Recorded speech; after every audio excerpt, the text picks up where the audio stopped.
Today on Sekulow Live, we have a date for when the Senate will take up the impeachment trial of former president and private citizen Donald J.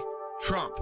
The article of impeachment will be delivered today, but the trial more than 2 weeks away. We'll talk about all of that today on Sekulow Radio. Live from Washington, D.C., Sekulow Live. Phone lines are open for your questions right now. Call 1-800-684-3110. That's 1-800-684-3110. And now, your host, Jordan Sekulow. So here's what we know, folks, which was up in the air up until this weekend and really later on Friday when Chuck Schumer and Mitch McConnell came to an agreement. And they haven't come to an agreement on much yet, but they came to an agreement on when the impeachment trial will begin and when they will receive the article of impeachment. That ceremonial act of the House managers walking over the articles of impeachment, and they're so with Raskin and Eric Swalwell and the others, Ted Lieu. I guess you got how many did they put up this time? One. The Hall of Horrors. That's what West just said. That's pretty. Is good. it 10 this time, Will? I'm counting. Is it nine or 10? So they'll walk over. That'll be like a ceremony, today, and that happens at 7 p.m. Eastern time. They deliver them to the Senate. Tomorrow, the senators get sworn in as jurors, but they've agreed. I guess they'll vote on this, or they've just done it by agreement between the leaders. They've agreed that they will not actually start the trial until February 9th will be the first day you'll see all the senators there in the trial. You'll see the House managers at their table, the president's team at their table, and the trial begin. We don't have a trial schedule yet, so we don't know how long the impeachment. I think the first time around they got 12 hours to open up, yes, right? That's right. And you sit for you start at noon, so we don't really also know. We started at 1, didn't we? I don't think we know about that yet either. We don't know if they're going to try to do half We days. started at 1 because the Supreme Court was still taking arguments. Right. So there's a lot to talk about here. So you've got a 2-week plus 1 day build up to the actual trial, a question about who is going to preside over the trial. It becomes clear now it's not going to be Chief Justice Roberts. The question is it going to be Vice President Harris? Maybe, or the Senate Pro Tem. Which again, Pat Leahy. It's a mostly ceremonial role. If they follow the kind of model of Chief Justice Roberts, they leave most of the decisions up to the Senate. They're there to really for the question and answer time because they read the questions and then direct those to respond to the questions. And that's really the key part. So you've got the opening statements, which I imagine will still be significant. I don't know if they're going to give them 12 hours this time over one article when they had no witness testimony and nothing like that. So it'd probably be shorter. I think it's going to look a lot. I think it's going to look a lot different than what we did a year ago. We were doing a year ago this week. Yeah. Because we had multiple counts with complicated separation of powers arguments and complicated constitutional issues. Now, they've got a big constitutional issue here at the front, of course, which is this idea of impeaching a president who's already removed from office, which is the reason why I think John Roberts will not be presiding over this. But I think the fact of the matter is that the briefs are not going to be exchanged until the week of February 2nd, then again February 8th, and then February 9th, the House managers will submit the rebuttal, and then I suspect the trial will begin. Yeah, I mean, this is, again, so what is still remaining out there, some have talked about, we can get this done in 3 days. I think it takes them at least a week. They forget that how long it takes to get through opening statements. And all 9 of these congressmen are going to want to participate. Right, and they get to question. Yep. And the senators, I mean, they can keep that going. They may try to call witnesses. I mean, there was Eric Swalwell was on today. He didn't answer that question. He's just going to leave that up to the team. The witnesses would actually be members themselves, likely, who are there at the events. But again, what we are fairly confident I can be right now is that this will lead to another acquittal. And why am I confident of that? Because if you listen to Republicans closely about this, they are all coming up with their own reasons why they do not support this impeachment. Whether they think it's wrong, whether they think the speech is protected, whether they think it's just wrong to impeach a private citizen. They're all coming up with reasons. I still think there'll be a handful, but I can't even get to 10. And 10 would still not get you there. You got to get to 17 I think to do 5, this maybe. post-presidential impeachment. The Senate takes over the historic second impeachment of Donald Trump tonight. The House accuses him of inciting the mob that assaulted the U.S. Capitol on January 6th. Now, the Senate trial of the former president is scheduled to begin next month. Democrats will now use this 2-week delay to try and push through President Joe Biden's cabinet picks, and then they will turn their focus to that other priority, that COVID relief package. Democrats need 17 Republicans to join them for a conviction. An uphill climb tonight. Post-presidential impeachment's never occurred in the history of the country for a reason. That it's unconstitutional. It sets a bad precedent for the presidency, and it continues to divide the nation. Article 1, sections, I think it's 6 and 7, specifically point out that you can impeach the president, and it does not indicate that you can impeach someone who is not in office. This trial is beyond our constitutional authority. The more I talk to other Republican senators, the more they are beginning to line up behind the position I announced a couple weeks ago. I think it's counterproductive. We already have a flaming fire in this country, and it's like taking a bunch of gasoline and pouring it on top of the fire. But Democrats say the president's actions have left them with no choice. Sweeping it under the rug will not bring healing. We need to disqualify the person who has such a disdain for democracy and public safety who led these events into motion. That's unity. The first question is who's going to preside. I don't think it's going to be Chief Justice Roberts. I don't think he will agree to preside over a trial of a former president. There is only one president, and his name is not Trump. Will it be the Senate President pro tempore Patrick Leahy? The Constitution is really clear that it is the Chief Justice of the United States Supreme Court who is supposed to preside over this trial. In the last couple of days, I can say that support for conviction of President Trump, former President Trump, among Republicans has been going down. Several Republicans have been telling me that they just think that impeaching a former president is unconstitutional.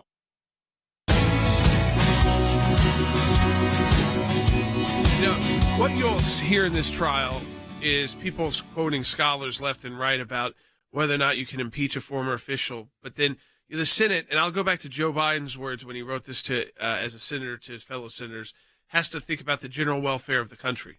So is this a precedent they want to set, impeaching past presidents? And then what then prevents them from saying we're going to impeach every past president we didn't like because a new party will come in? And can you still impeach Barack Obama? For Fast and Furious or for the IRS targeting? The answer? Benghazi? Yeah, right. No. He's out of office. So here's the thing that's going to happen. I mean, even senators that think what the president did was wrong and could you is impeach impeachable. Hillary Clinton as a former cabinet member to keep her? Run again. Yeah. I mean, that's part of their motivation. They don't want Trump to run again. Impeach Hillary Clinton for what she did with the email scandal and all that scandalous conduct so that she can't run again for public office either. So let's get a handle on kind of where it is, Stan. We've got a schedule now of sorts, which means this thing's going to start in about, 3 weeks? 2 weeks and a day. 2 weeks and a day. I will tell you that it's very different than the one we tried in that the issues, as I said earlier, in our case were, I think, much more complicated legally because you had so many separation of powers issues, the power of the president on foreign policy is at zenith, its highest, and then you had this, impeachment by leaking. I mean, so he was acquitted. He's going to be acquitted again. There's no way he's going to be convicted. I mean, there's no way. Whether you think and that means senators may think that the conduct itself was impeachable, by the way, but this constitutional issue looms out. There's no here is the answer. I mean, I think there's arguments on both sides. I think the stronger policy argument, and looking at the words of the Constitution, the president says that a former president, you wouldn't do it to. But what's the sense of timing now and how things are going to work? Well, first of all, I think the most significant difference between last time and this one is exactly that. Last time it was a sitting president with some time left in his term, and senators had to look at it through that rubric. Now they're not looking at it through that. And Jay, maybe I'll go in reverse, starting with your question about what is the sense. I think the consensus position, even among Republican senators who are troubled by the president's actions, are that they don't have jurisdiction here. I mean, you've started to hear it from a number of congressmen. Senator Cotton, Senator Rubio, Senator Sass has even said that he has some concerns about this. And so, look, I think a lot of people are going to say, well, there's a lot of Republicans that are concerned about the president's actions. That may be true, but that's not the question that they're going to be asking. And on process, Jay, the discussion you had with Jordan about how this is going to play out and why we don't know some of the details, that's actually going to be one of the most significant differences as well. Because remember, before you even get to the possibility of witnesses or questions, a motion can be offered. So look, I expect a motion to dismiss on constitutional grounds to be offered at the very outset. And right now, Jay, I don't think we can say conclusively that won't pass. I think it could pass. I mean, you'd have to get Joe Manchin and Kristen Sinema and some of these others to go along with it, and you'd have to keep all the Republicans together. What Republicans have said that they were inclined to impeach other than Mitt Romney? Actual impeachment? Ben Sass said impeachable, but doesn't think it's right to do. Right. So that's as far as he went. Lisa Murkowski wanted resignation, but hasn't said that she would definitely vote to impeach. And the rest, I mean, there you saw from Marco Rubio. He just thinks this is throwing, which is, I agree, fuel on the fire.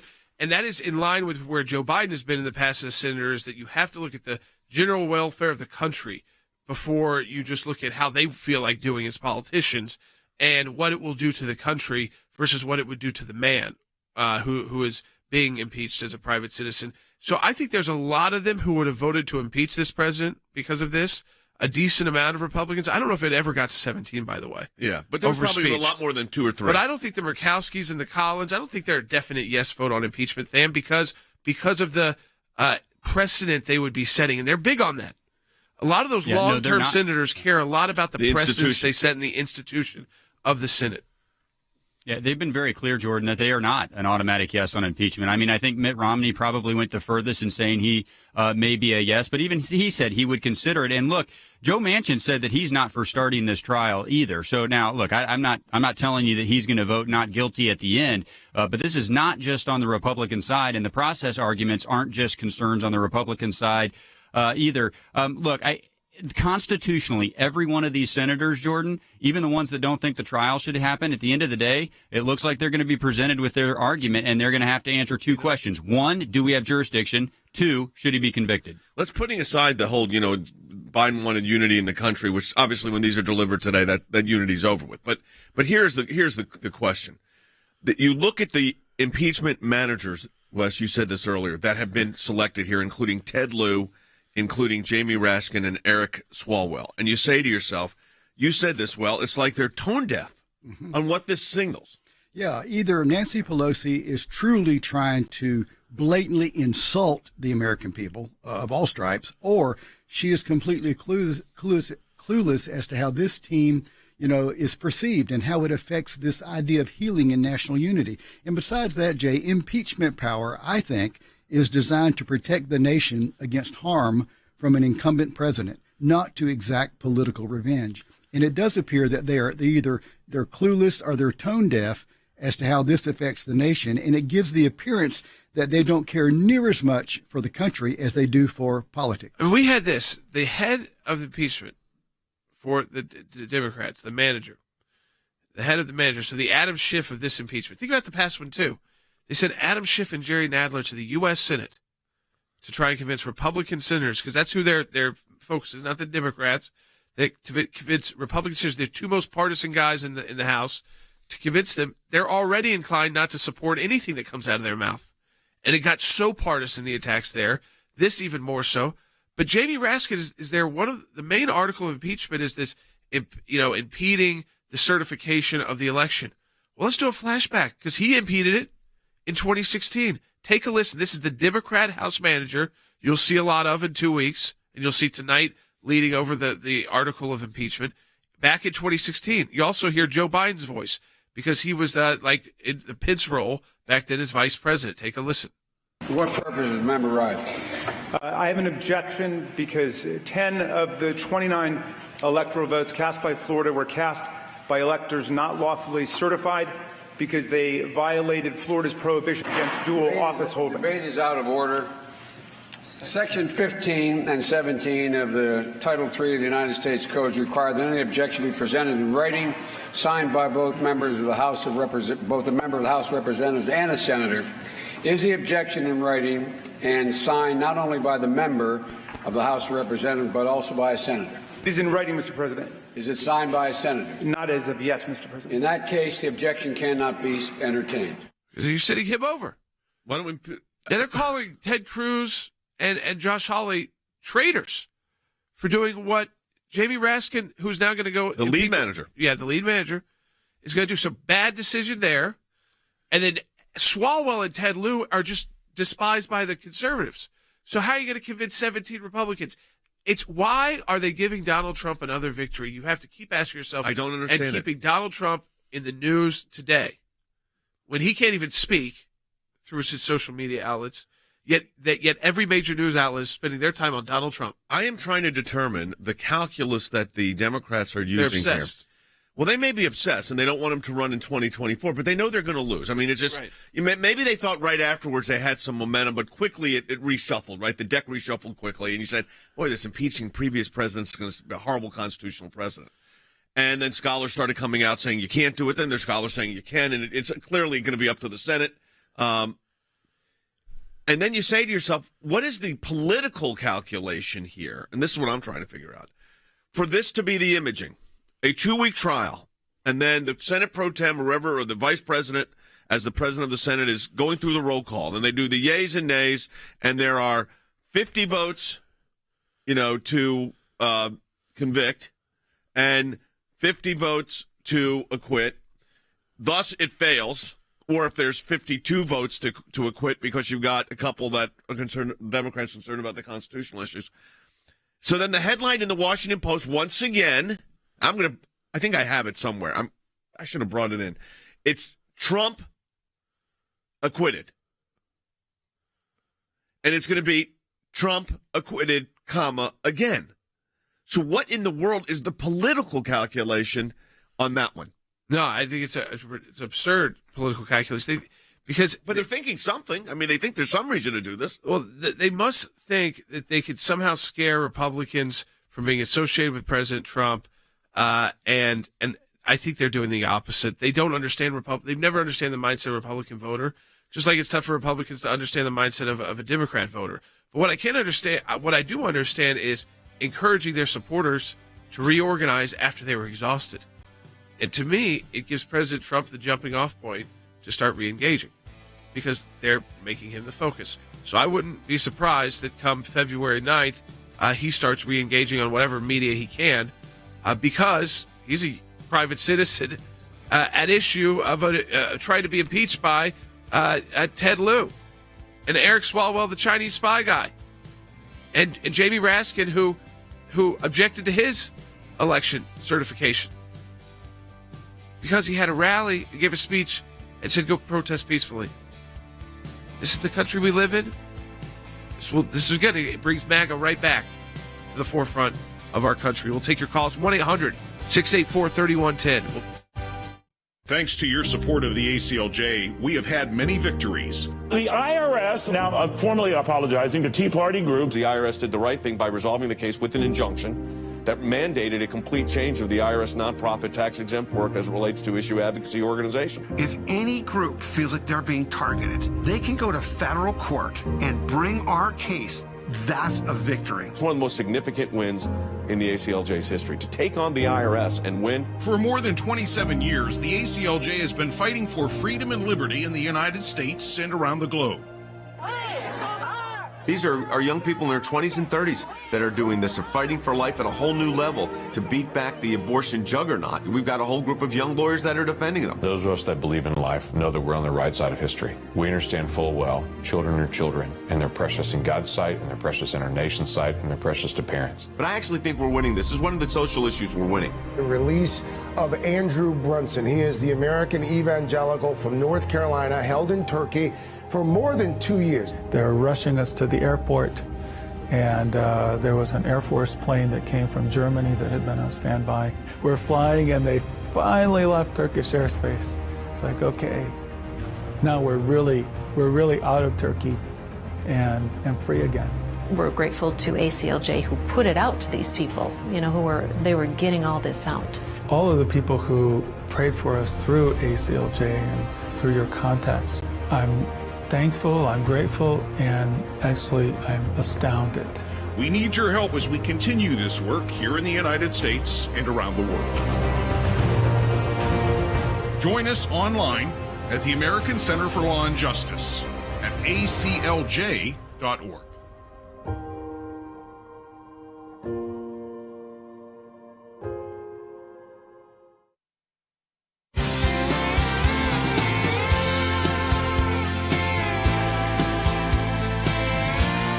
So we have the date.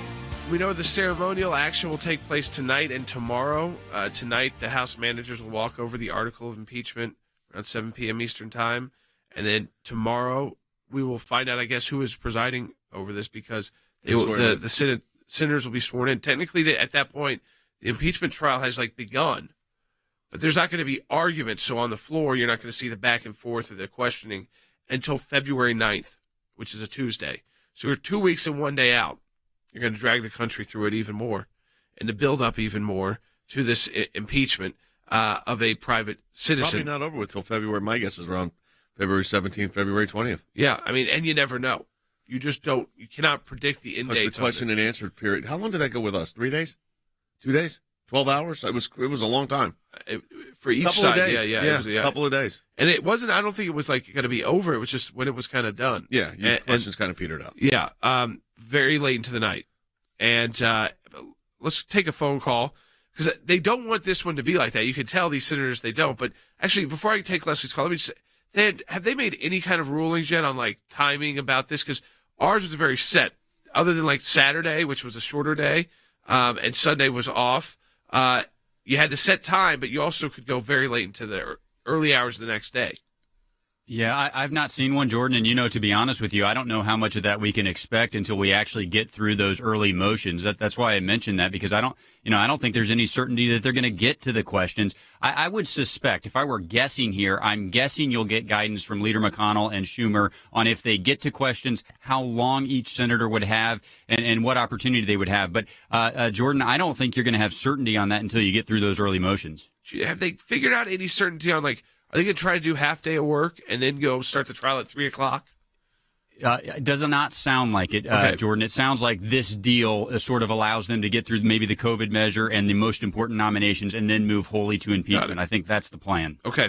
Leslie in Massachusetts on line 3. Leslie, welcome to Jay Sekulow Live. You're on the air. Hi, Attorney Sekulow. How are you today? We're good. Great. Wonderful. Oh, Sekulow squared, I should say. My question is this. I'm an attorney and a pretty smart person. I sit back and I look at what's going on with President Trump.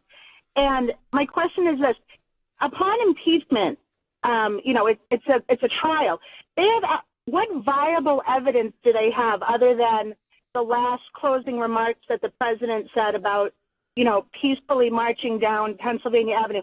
Maybe if he didn't use the word march, that's the only thing I can think of, but nothing in that phrase that he stated, that he said to the people that were watching, incited any kind of violence or riot. So where are they going with evidence? This when we were there is you have to forget actual law and precedent. High crimes and misdemeanors is broad, and the Supreme Court has said they're staying out of that. So the Senate can make up whatever crime they want for this specific trial. I wouldn't say it's like a banana republic, because it's a very high bar. That's why no president's ever actually been convicted in these impeachments. I think the only president likely that would have been is Nixon, but he resigned. And so that was they basically told him the votes are going to be there to impeach you. Now, Republicans would have still, Gerald Ford would have still become the president. So, I mean, it would, and so basically that's the only one I can even look back in history and say maybe the votes were there, but they didn't even get to that point. So here you look at the situation, and you have to take off your lawyer hat in the sense of, well, courts have defined this kind of speech and made it clear that there's a very high bar to incitement and all of that. It doesn't matter. It's what the Senate wants you to believe. So they will argue that. I know that the President Trump's legal team will bring up the fact too, because they care about that, but it doesn't govern. It's not like precedent, Dad. There's no precedence here. They can make up the crime as they go along. Though there is a very lack of, it's not like last time where there were 55, 60 witnesses and hearings and Nadler's committee and Schiff's committee. There's none of that. There were no hearings before the House of Representatives. There was no opportunity for the president to present a narrative or a legal argument. They just said, no, the president's speech led to an incitement. That incitement included an insurrection. We're going to do an impeachment on insurrection with 2 hours of debate. That was it. And they barely debated. They also added that phone call to the Georgia Secretary of State, that's going to come up more than you think. Yeah, I think it will. And I think they're going to push that, the Democrats. Although it's not listed as the count. It's just kind of mentioned. Yeah. It's not a separate count. It's just kind of mentioned as, he just leading up to this was doing things that were going to cause the violence. I mean, well, that's what I think you're going to see. I think that the Democratic House managers are going to take everything. They're not going to just take the words. They're not going to believe me. They're not going to highlight the words peacefully protest. They're going to say march on the Capitol. They're going to go through the speech. It's not going to just you got to be tough. You got to you got to fight. It's not going to just be the president's speech. It's going to be other people that participated in that. The question you would ask yourself legally normally is, does this reach the Brandenburg standard? This imminent lawless conduct that is going to happen, that you're doing it. Clearly, it doesn't. But that doesn't matter in an impeachment trial, which is totally political. It is. It is not a legal proceeding. It is a political proceeding. And you're right. They didn't have any sworn testimony before the House, no hearings. And I think most people, they could take this, and what's going to be interesting tonight is the faux drama, the gravity as the impeachment managers walk through the hallways of Congress. They would be a lot more believable, and they'd have more integrity had they not brought up such a farce impeachment a year ago. The American people saw through that, as did the Senate. And had that been more legitimate, or had they had more integrity a year ago, then I think people would say, well, this is a little more believable. But it's all an act. It's all drama. And they know it's not going to succeed. And I'm like you, Jay. I'm wondering, what is the political calculus here? Because it's obvious they're not going to convict the president. And my question is, in 2 years, is this going to majorly politically backfire on the Democratic Party? I think it should. Yeah, I think it would. I think it is. Let me, as we close this segment out, we'll obviously we got a lot more to talk about in the next half hour. Let me say this. We secured a major victory. The ACLJ filed a federal lawsuit on behalf of Jewish organizations and Jewish students at Georgia that attend Georgia Tech, the Georgia Institute of Technology. In the federal complaint, we asserted that those at Georgia Tech had violated Title VI and were engaged in unacceptable discriminatory practices. And the Department of Education actually joined in and did an investigation after we filed the federal suit. I am happy to report that the case has been resolved, that Georgia Tech has modified and changed its policies and has affirmatively stated that, let me read it, last year the U.S. Department of Education launched an investigation into an incident involving a Georgia Tech student organization. Georgia Tech is pleased to note the parties have reached an agreement. The case is now closed. Respect is a core value at Georgia Tech, and one way that we recognize is critical to cultivating an inclusive, diverse, and dynamic campus community. We're committed to fostering thoughtful interaction, global perspectives. Anti-Semitism and any other form of discriminations are not acceptable.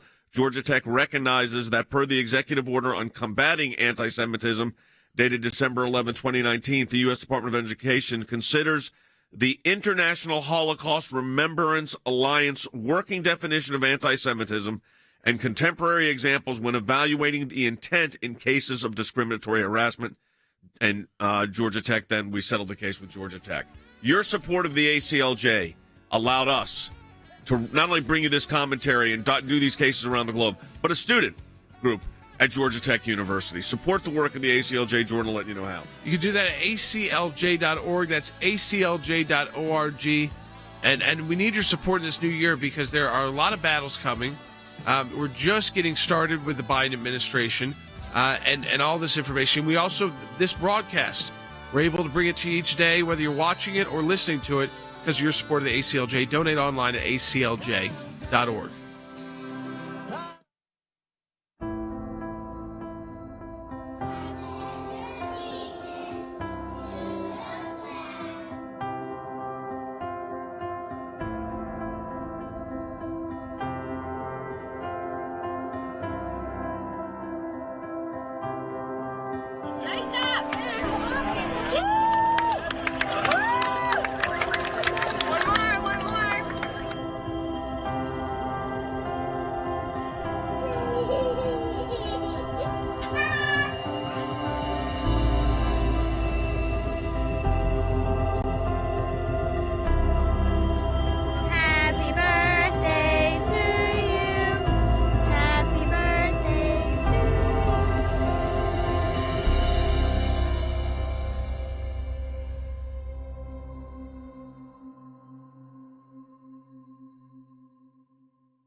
Live from Washington, D.C., Jay Sekulow Live.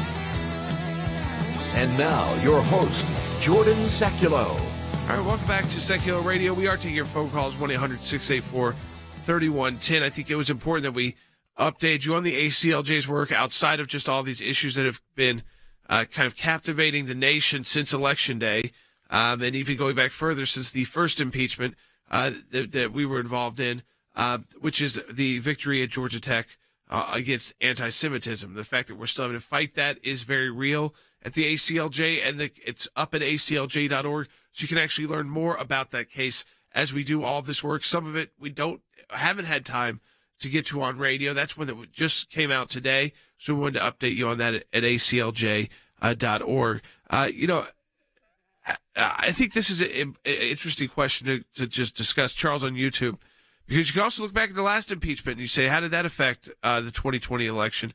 But Charles on YouTube wrote, do you think this impeachment affects the 2022 midterms? Does it hurt or help Republicans? Well, it's interesting because if you look at it, I mean, we had the impeachment in 2020 and the president, putting the president's race aside, the Georgia race, the two senators that won were Democrats.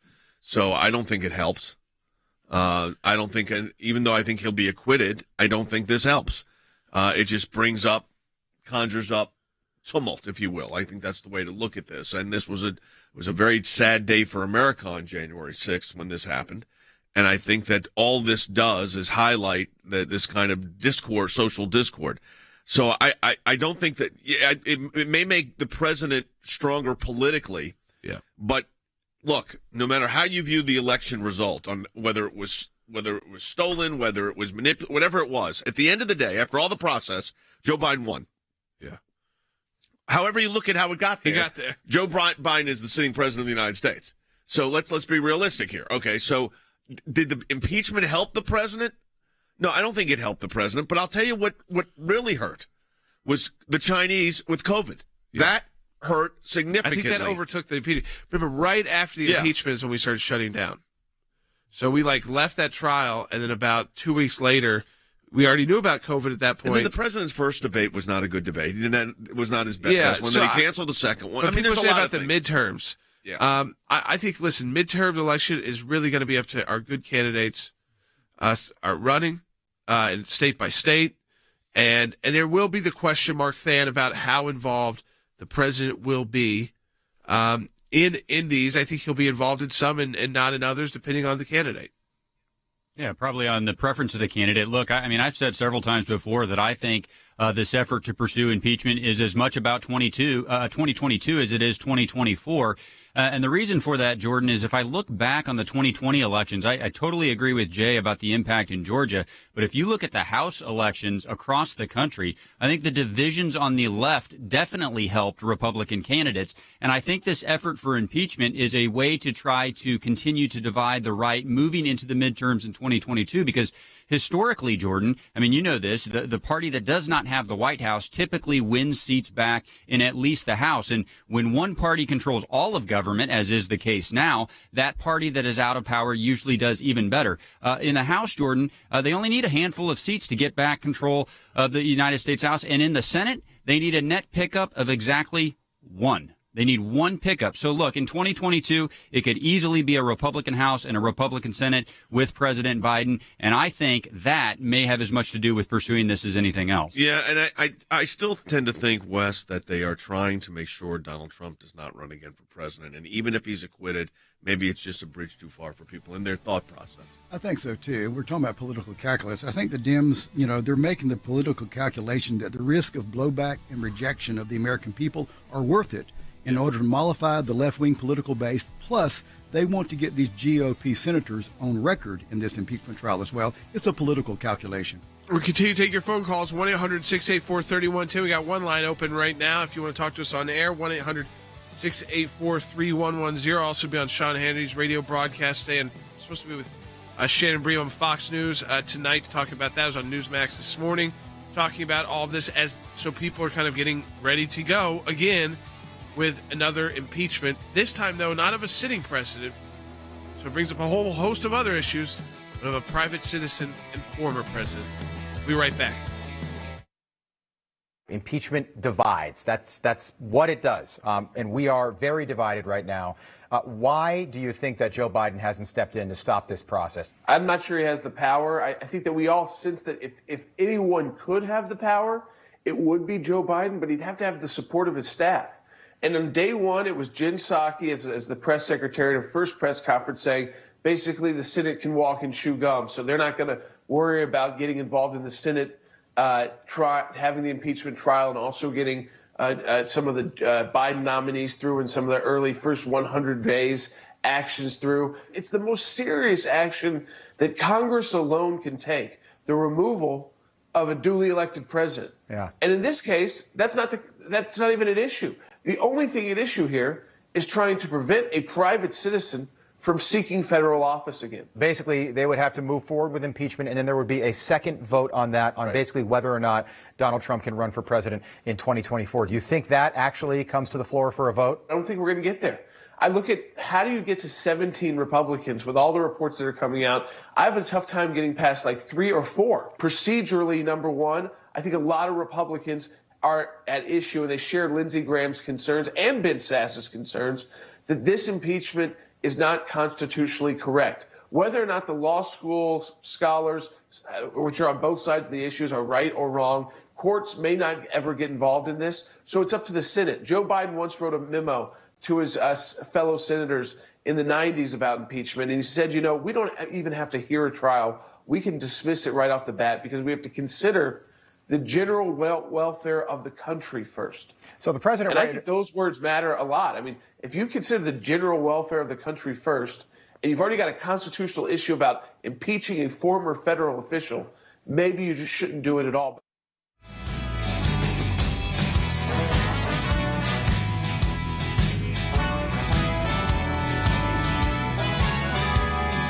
So this is an interesting question because you will hear this come up too. It's already coming up in discussion. And what happens is those who support the impeachment of former President Trump don't like to give you the full answer on what exactly happened. But let's go to Roger's call on line 5 in Minnesota. Roger, welcome to Sekulow Radio. Thank you so much for taking my call. Yeah, our Senator Amy Klobuchar came out publicly yesterday with the argument that she felt there is precedent for trying President Trump, even if he's a private citizen now. And the example she used was War Secretary William Belknap back in 1876. Yes. And I'm wondering, does this even hold water? Well, let me tell you something interesting about the Belknap case. So they did have a trial. He impeached, then he left office, and then they tried him even when he was out of office. He was acquitted.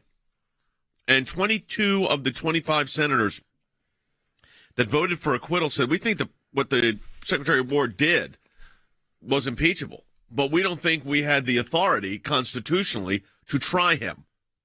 So yes, that's the example they're using, but those senators said, the majority of those senators said, no, it's not sufficient enough to impeach that person because of that.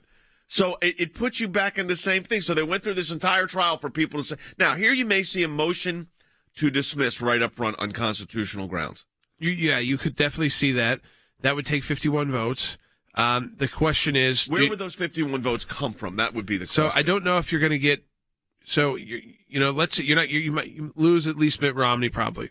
He says he wants to hear the arguments, so he doesn't think it's going to be dismissed right there. I don't know if there'd be others Republicans who are not necessarily going to vote to impeach, but I think that's a tough vote to say you get to 51. I would take definitely takes a Democrat or a couple. Yeah. So you got to have. And if any Democrat said anything publicly other than Joe Manchin saying and he's really independent. Well, everything else has been pro-impeachment that I've heard. Okay. Well, Tim Kaine has brought up the idea of the 14th Amendment and the. No, I'm talking about sitting senators. Yeah, Tim Kaine is from Virginia. Yeah. Oh, using the 14th Amendment. Yeah, but what I'm saying, the backdrop of him saying that, he has said that he's not going to get convicted, and he's a Democrat senator. Yeah, but has he said the reason that he would? Did he say how he would vote? No, he did on the constitutional issue. Yeah, and I mean Tim Kaine is raising the 14th Amendment issue, but the disappointing thing about American politics today, Jay, is that each party, or for the most part, the members of that party are in lockstep.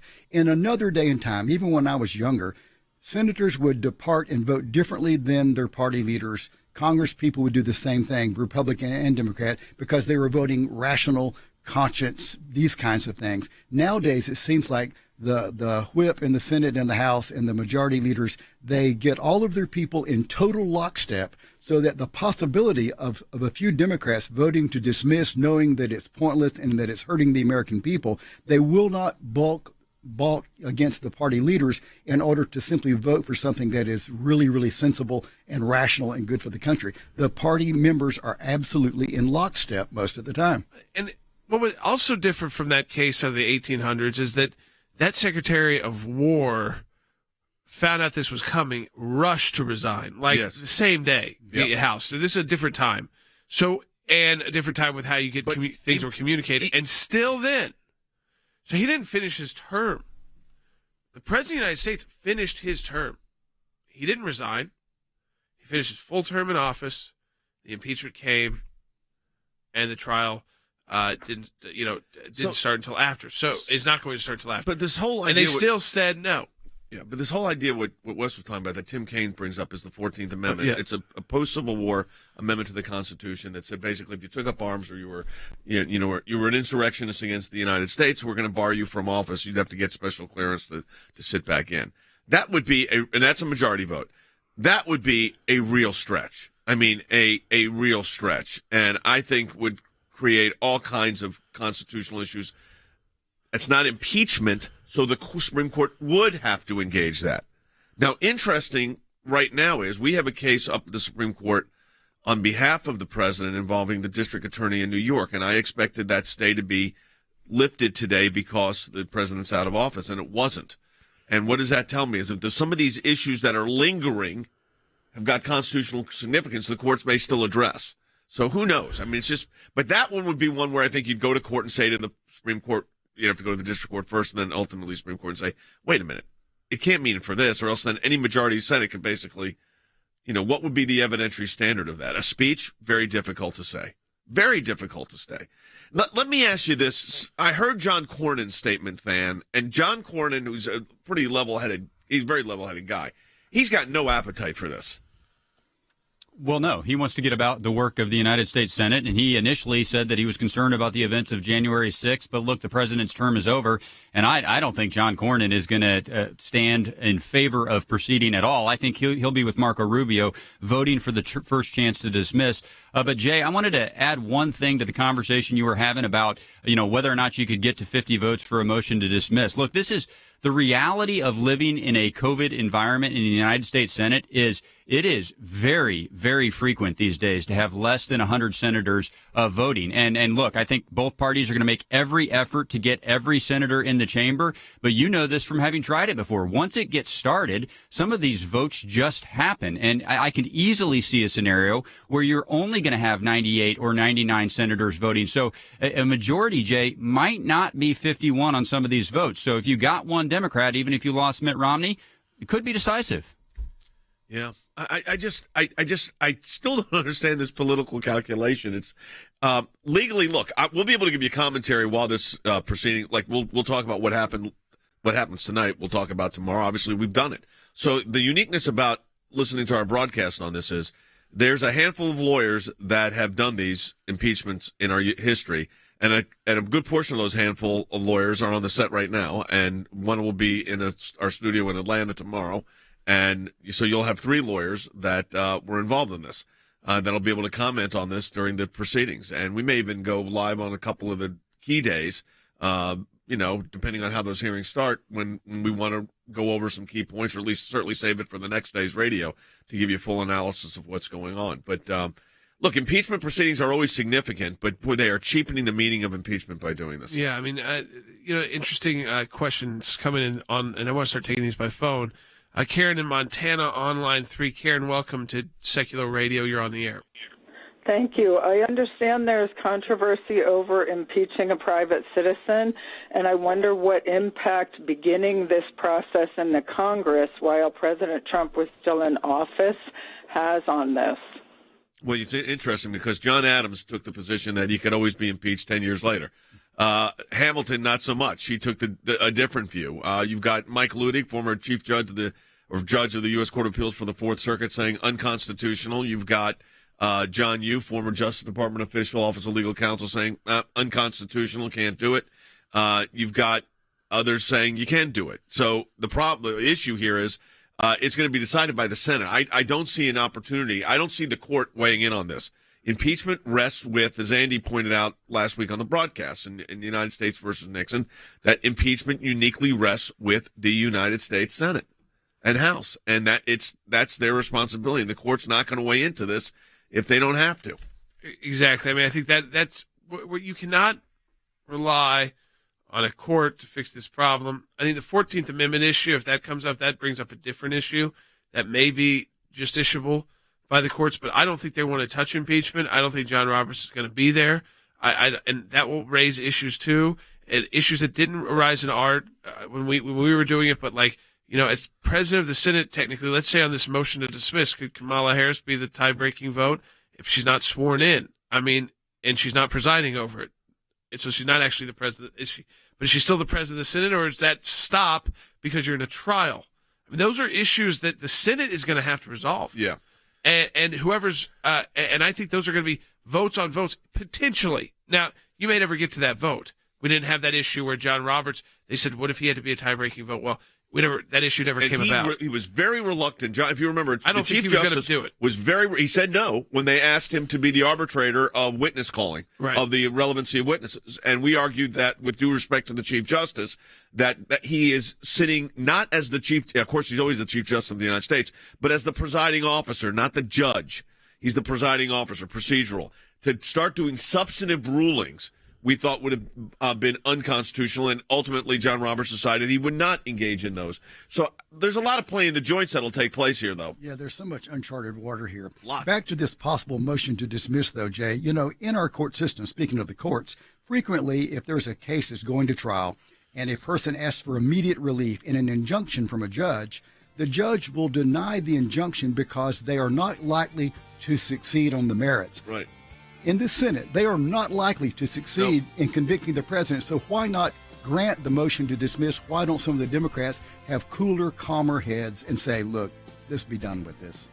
Yeah, but it's not going to happen. Not going to happen. But the politics of America right now is not cooler, calmer heads. It is division, divide, and conquer is the path to victory.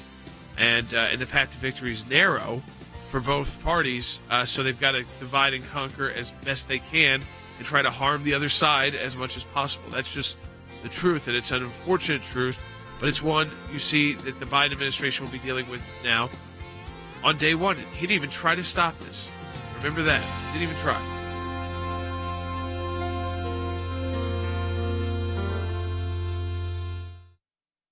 The president will have about 2 weeks to prepare his defense. The president, would he be entitled to, and I know it feels like it's deja vu all over again because we did this 13 months ago. Is he going to get a defense? Will he be able to call witnesses? And will he get due process, I guess, is my question. So the issue, that issue will be decided ultimately if the president, we didn't seek to call any witnesses at the trial. Right. They wanted to, of course, but they ended up saying no witnesses on either side. They had all that time to do that in the House. So I don't expect that will change in the Senate rules this time around. They come up with rules that kind of govern each impeachment. But the president is going to get due process. His lawyers will get as much time as the House managers.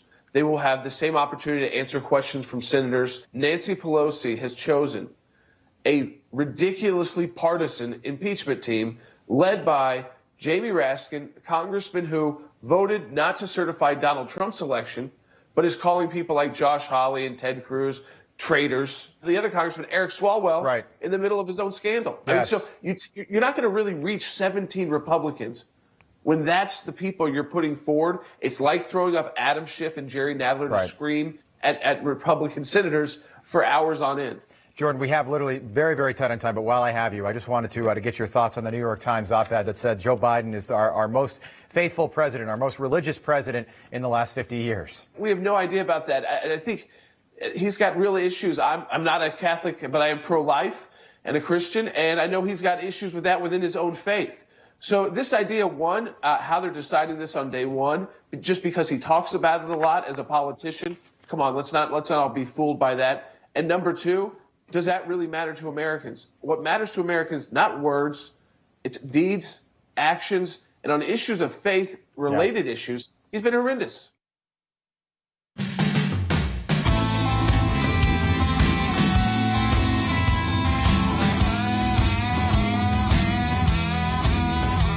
right, welcome back to Sekulow Radio. Final segment.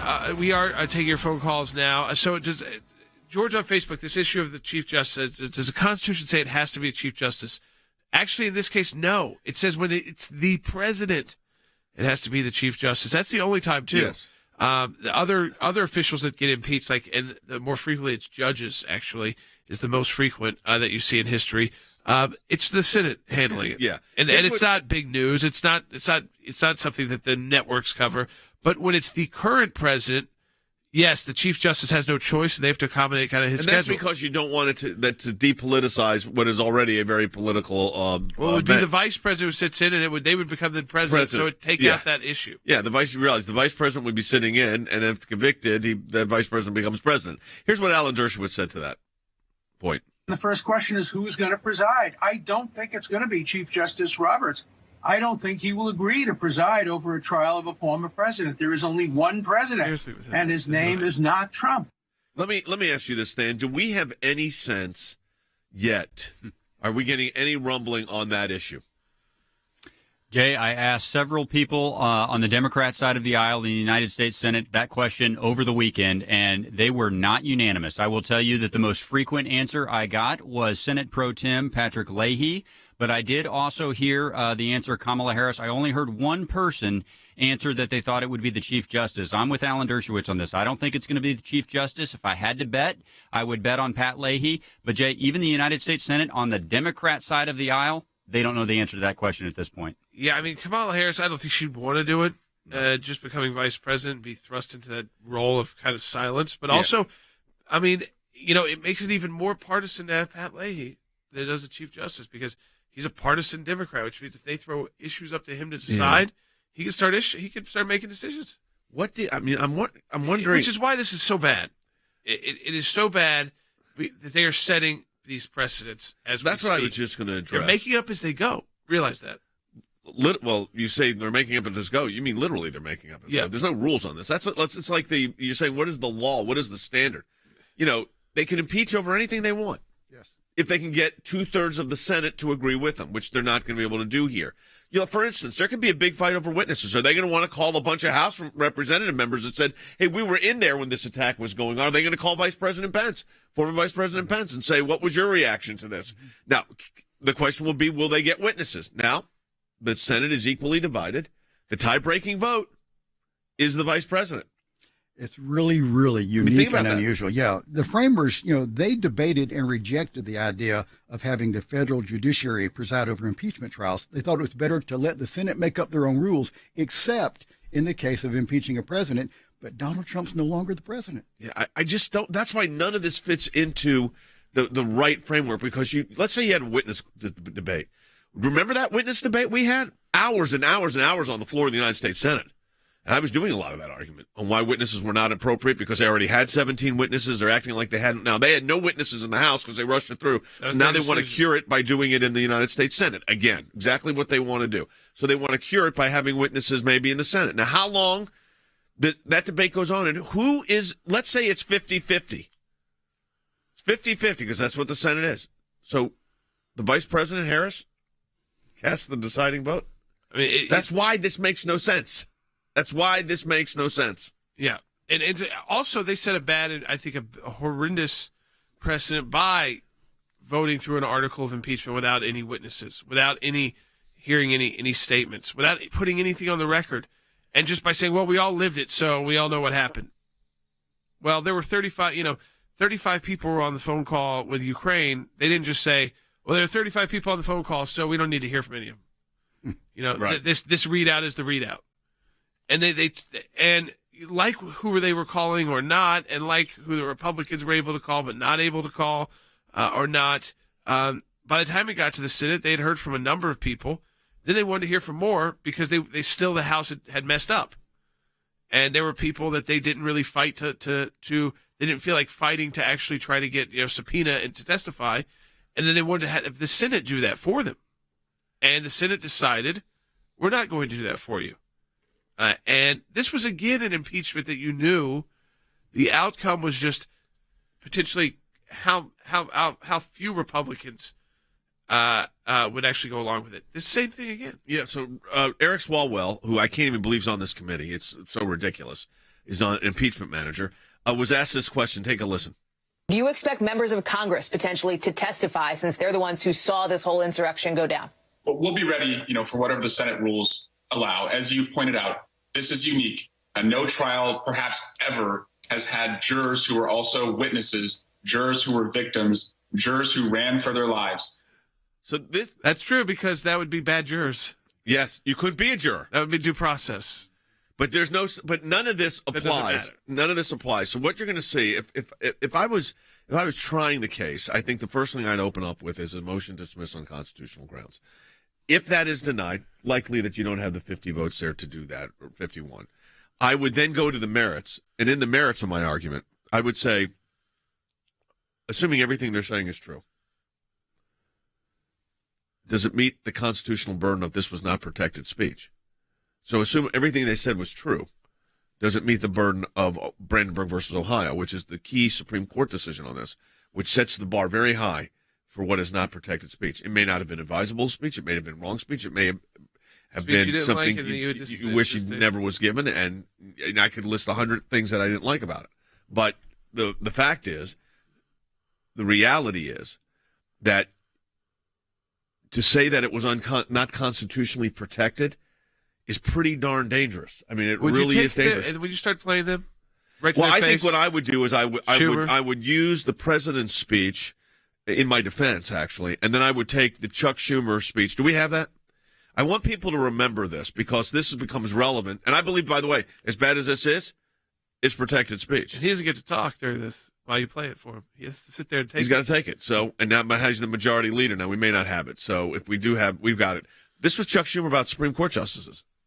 I want to tell you, Gorsuch, I want to tell you, Kavanaugh, you have released the whirlwind, and you will pay the price.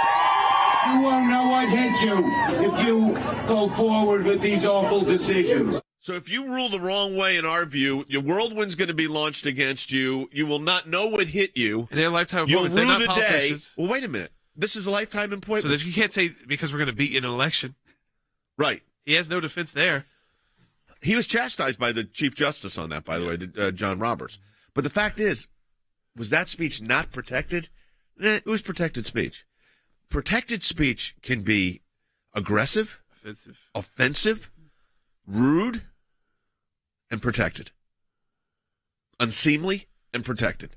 So it depends on where we want these standards to go. What do we want these standards to be? What do we want these standards to see? But I think that would be a debate to have. This was a current president. Yeah, but he's not. So that's why I would always bring that up. I'd constantly be bringing that up. So again, folks, we'll be analyzing this because you heard from Swalwell.